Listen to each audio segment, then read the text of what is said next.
अस्सलामुअलैकुम, welcome to Rabia zone. कैसे हैं आप सब लोग? मैं उम्मीद करती हूँ आप सब लोग खैरियत से होंगे। आज की इस वीडियो में आपके लिए लेकर आई हूँ बहुत ही ज़बरदस्त किस्म की टिप्स एंड ट्रिक्स, जिनका इस्तेमाल करके आप अपनी डेली लाइफ की बहुत सारी मुश्किलात को आसान बना सकते हैं, किचन के कामों को आसान बना सकते हैं। और इन टिप्स एंड ट्रिक्स को फॉलो करने के लिए आपको एक भी रुपया खर्च करने की ज़रूरत नहीं है। बिना मेहनत के इन टिप्स एंड ट्रिक्स को अपनाकर अपनी ज़िंदगी को आसान और सहल बनाने के लिए वीडियो को फुल वॉच कीजिएगा। चलिए बिना टाइम वेस्ट किए स्टार्ट करते हैं आज की यूज़फुल टिप्स एंड ट्रिक्स। अक्सर क्या होता है कि जब कुछ मीठा वगैरह बनता है, खीर वगैरह होती है छोटे बच्चों के लिए, तो उसको जल्दी-जल्दी हम ठंडा करते हैं ताकि बच्चों को जो है वो जल्दी-जल्दी सर्व कर सकें, क्योंकि बच्चे इंतज़ार नहीं करते, वो रो रहे होते हैं। तो ऐसे में जो है हम किसी प्लेट वगैरह में जो है दलिया वगैरह डालकर जो है वो फ्रिज के अंदर रख देते हैं और फ्रिज की सरफेस के ऊपर ऐसे ही हम रख देते हैं। थोड़ी देर में जल्द जो है ये दलिया वगैरह जो है वो ठंडा हो जाता है, लेकिन ये प्लेट जो है वो हम देखते हैं कि सरफेस के साथ चिपक जाती है। जैसे ही हम इसको हिलाते हैं तो इसकी जो खीर वगैरह होती है प्लेट के अंदर मौजूद होती है, उसको जो है वो उसके गिरने का ख़तरा रहता है। तो ऐसे में आप क्या करें कि जो है ना, इस तरह के जो बोतल के ढक्कन होते हैं, इनको जमा कर लिया करें और इस तरह से आप फ्रिज की जो ये नीचे वाला हिस्सा होता है ना, जो नीचे वाली सरफेस होती है, यहाँ पर आप इसको जो है रख दिया करें। इस तरह से इसको पड़ा रहने दें यहाँ पर। और जब इस तरह का कोई मीठा वगैरह होता है, कोई चीज़ अपनी जल्दी ठंडी करनी होती है, तो इस तरह से इस ढक्कनों के ऊपर जब आप रखेंगे तो प्लेट का जो कांटेक्ट है वो सरफेस के साथ, फ्रिज की सरफेस के साथ कम होगा, जिसकी वजह से ये फ्रिज के साथ चिपकेगा भी नहीं। और दूसरा जो है, फ्रिज की जो सरफेस है वो गर्म प्लेट की वजह से हीटअप भी नहीं होगी, जिसकी वजह से फ्रिज को ख़राब होने का ख़तरा भी नहीं रहेगा। आप भी इस टिप को ज़रूर ट्राई कीजिएगा। ये मेरी टिप बहुत ही ज़बरदस्त है और आपके बहुत सारे काम को, बहुत सारे वक्त को जो है वो सेव करने के लिए। मार्केट से जब हम गोश्त वगैरह लेकर आते हैं तो इस तरह से ब्लड लगा हुआ होता है, चाहे वो बीफ का हो या चिकन वगैरह, कोई सा भी गोश्त हो, तो इस तरह से ब्लड से भरा हुआ होता है, जिसको साफ़ करने में काफ़ी ज़्यादा टाइम लग जाता है।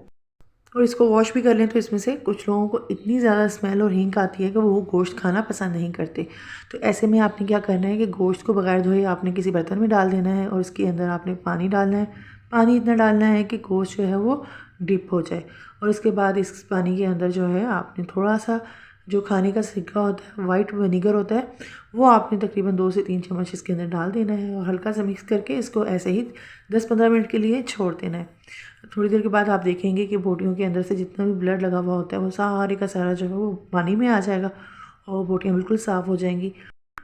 इसके बाद आपने गोश्त को वॉश कर लेना है और बहुत आसानी के साथ जो है एक दफ़ा वॉश करने से आपकी बोटियाँ बिल्कुल नीट एंड क्लीन हो जाएंगी, ब्लड सारा रिमूव हो जाएगा। और जब आप इस गोश्त को पकाएंगे तो किसी भी तरह की हींग जो है वो आपको गोश्त में से महसूस नहीं होगी। वो लोग जो बीफ वगैरह का गोश्त भी नहीं खाते और हींग खाती है उनको, तो उनके लिए भी ये टिप बहुत ही यूज़फुल है। आप मेरी इस टिप को ज़रूर ट्राई कीजिएगा और मुझे कमेंट सेक्शन में ज़रूर बताइएगा कि आपको मेरी ये टिप कैसी लगी। ये मेरी टिप भी बहुत ही ज़बरदस्त है और आपके लिए बहुत ही यूज़फुल साबित होने वाली है। आई ग्लासेस का इस्तेमाल बच्चे करें, बड़े या बुज़ुर्ग करें, तो अक्सर आपने देखा होगा कि आई ग्लासेस पहनकर जब हम कोई काम करते हैं तो आई ग्लासेस जो हैं वो गिरते हैं और जिसकी वजह से काम करने में काफ़ी ज़्यादा दुश्वारी पेश आती है। तो ऐसे में आप क्या करें कि आपने ले लेने हैं 2 रबर बैंड, दूध की थैली पे लगे हुए होते हैं रबर बैंड, वो ले लीजिए, या फिर कोई कलरफुल रबर बैंड आपके पास अवेलेबल हैं तो आप वो लीजिए। और इस तरह से आपने जो है आई ग्लासेस को पकड़ना है और इस तरह से इनके जो हैंडल्स होते हैं उनको जो है आपने इस तरह से इसके ऊपर जो है रबर बैंड को इस तरह फोल्ड करना है, ठीक है।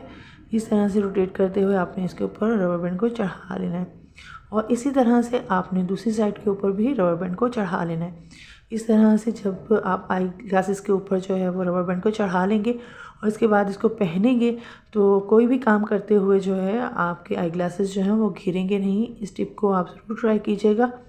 अक्सर जिन लोगों को ये मसला होता है उनके लिए ये बड़ी परेशानी हो जाती है कि वो जो है आई ग्लासेस को संभालते संभालते जो है वो काम नहीं कर पाते सही तरह से। अगर वो इस टिप को ट्राई करेंगे तो उनका काम करना बहुत ज़्यादा आसान हो जाएगा और उनकी ये बहुत बड़ी परेशानी भी हल हो जाएगी।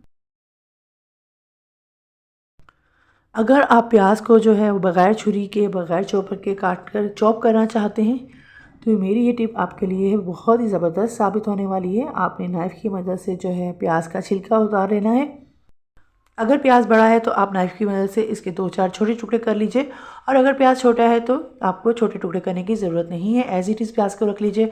इसके बाद आपने एक गिलास ले लेना है जिसके किनारे बहुत ज़्यादा शार्प होंगे।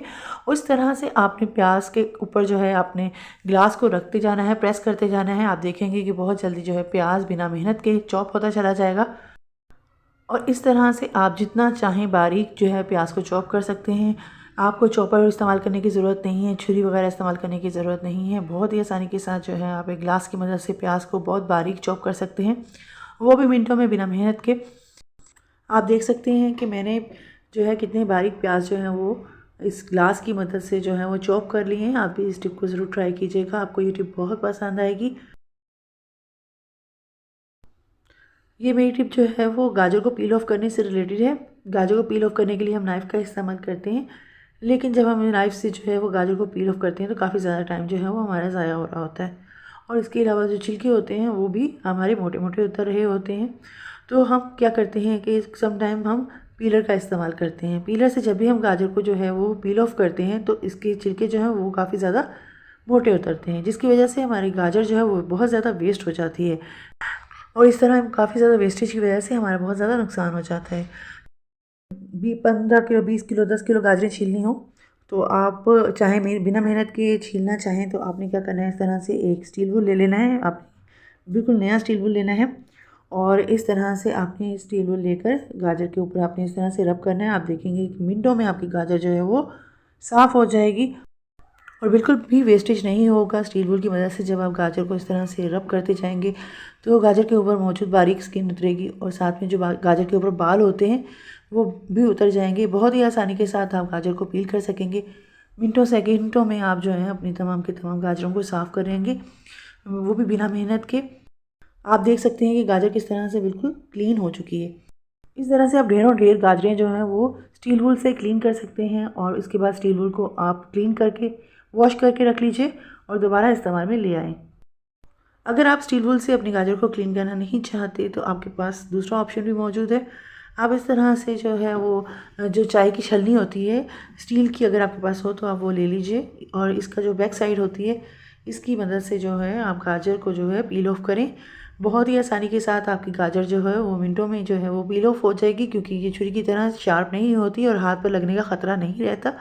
इसलिए आप बेध्यानी से भी अगर गाजर को पील ऑफ करें तो बहुत ही आसानी के साथ जो है अपनी गाजर को पील ऑफ कर सकेंगे, और तमाम तरह के बाल और जो बारीक स्किन होती है वो बहुत ही आसानी के साथ जो है गाजर के ऊपर से रिमूव हो जाएगी, और आप ढेरों ढेर गाजरें जो हैं वो पील ऑफ कर सकेंगे। या फिर कभी कभार क्या होता है कि हम लोग गाजर का हलवा बनाने के लिए बहुत ज़्यादा गाजरें लेकर आ जाते हैं, और 2 से 3 बंदे बैठ जाते हैं गाजरों को छीलने के लिए, और छुरियाँ वगैरह मौजूद नहीं होती हैं या पीलर मौजूद नहीं होता, तो उस वक्त जो है आप चाय की ये छल्ली इस्तेमाल करके अपने गाजरों को पील ऑफ कर सकते हैं। आपको दोनों तरीक़ों में से कौन सी टिप ज़्यादा यूज़फुल लगी है मुझे कमेंट सेक्शन में ज़रूर बताइएगा। सर्दियों में दूध हमें गर्म करके पीना चाहिए, लेकिन मैं यहाँ पर आपको एक ज़बरदस्त किस्म की रेमेडी जो है वो दूध से रिलेटेड बनाकर दिखा रही हूँ। अगर आपको नज़ला ज़ुकाम या खांसी हो गई है तब भी आप इस रेमेडी का इस्तेमाल करें तो आपकी नज़ला ज़ुकाम खांसी जो है वो मुकम्मल तौर पर ठीक हो जाएगी। और अगर आपको सर्दी ज़ुकाम वगैरह लगने का ख़तरा है तो जो है आप तब भी इस रेमेडी को जो है वो रेगुलर बेसिस पे इस्तेमाल करें। आप इंशाल्लाह ताला आपकी सर्दियाँ जो हैं बहुत अच्छी गुजर जाएंगी, और आपको नज़ला ज़ुकाम और खांसी का ख़तरा नहीं होगा और सर्दी नहीं लगेगी। ये एक मैजिकल मिल्क है, और इसके इस्तेमाल से जो है आप अपना वेट भी लूज़ कर सकते हैं। इस मिल्क को बनाने के लिए आपने दूध ले लेना है और उसको पतीली में डालकर बॉयल होने के लिए रख देना है। फिर इस मिल्क के अंदर आपने थोड़ी सी अदरक, थोड़ी सी दालचीनी, 2 लौंग और थोड़ी सी हल्दी जो है वो आपने शामिल कर लेनी है, और दूध को पकने के लिए रख देना है। और चाहें तो इसके अंदर हल्की सी शक्कर भी ऐड कर लीजिए जायके के लिए, ये ऑप्शनल है। अगर आप वेट भी लूज़ करना चाहते हैं तो शक्कर का इस्तेमाल मत कीजिए, और इस तरह से दूध को बॉईल कर लीजिए और तकरीबन 3 से 4 मिनट तक जो है पकने दीजिए। उसके बाद आप कप में डालकर इसको सर्व कर सकते हैं। गरम गरम इसको पीना है रात को सोते हुए आपने डेली। मैंने आपको जो इंग्रेडिएंट बताए हैं वो 1 गिलास दूध के हिसाब से बताए हैं। आप भी इस टिप को ज़रूर ट्राई कीजिए और ख़ुद को और अपने प्यारों को सर्दी और सर्दी से होने वाले नुकसानात से महफूज रखिए। आई होप आपके लिए आज की टिप्स एंड ट्रिक्स काफ़ी यूज़फुल रही होंगी। आपको मेरी आज की वीडियो में से कौन सी टिप्स सबसे ज़्यादा पसंद आई है कमेंट सेक्शन में ज़रूर बताइएगा। मिलते हैं कुछ न्यू टिप्स एंड ट्रिक्स के साथ। अपना बहुत सा ख्याल रखिएगा और मुझे दुआ में याद रखिएगा। अल्लाह हाफिज़।